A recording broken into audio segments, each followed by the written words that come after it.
Friday has arrived and it's time to bend some tin, baby. So 2 options for our strength today. We'll have barbell club, which is going to be a progression on improving our control of center of mass in the clean. So same thing that we're doing on Mondays with snatching.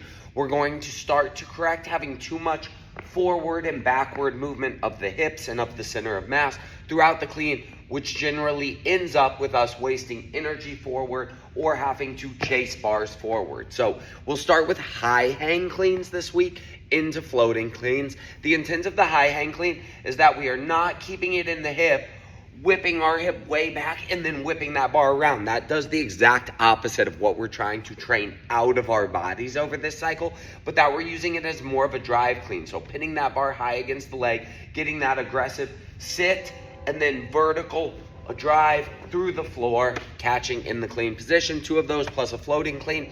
The nice thing about the floating clean is that it really allows us to feel what that full foot pressure feels like all the way down before coming straight back up into the catch.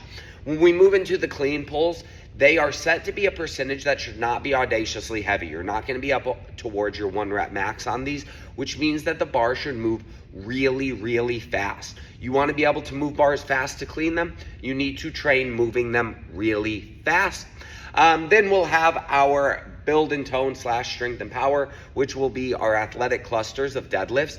The deadlifts are a really good thing to prioritize for a lot of people, even if your goal is to improve your max clean. If you are limited by your strength, your ability to hinge and pull heavy loads is going to have massive carryovers to your clean. So if you're not someone that traditionally prioritizes deadlifts or haven't in a long time, this would be a really good cycle to re-intro those into your program.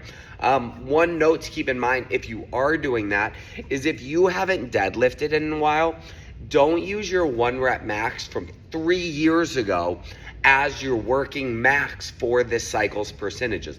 Think about, in theory, what would be my 1 rep max today?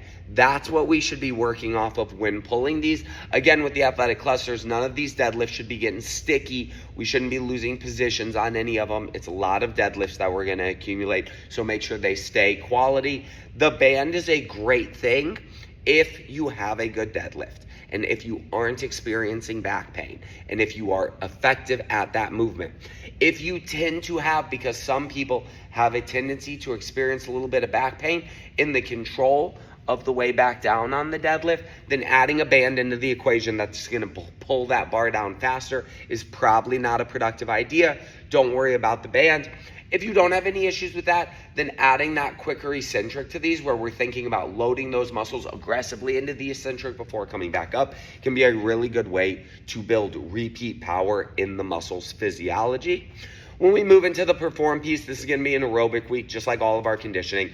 The stimulus will switch off the energy system week to week between either aerobic or power interval. We're going to start aerobic on Fridays. We'll do power intervals next week. So think about trying to find that sustained output that you can hold on to across all of the rounds of your workout, and you will start to develop yourself into not only a meaty legend capable of moving impressive weights, but also into an energy system lord who can control your breathing and your heart rate and your output, so that you will experience success in all of the endeavors, fitness and otherwise, that you decide to tackle.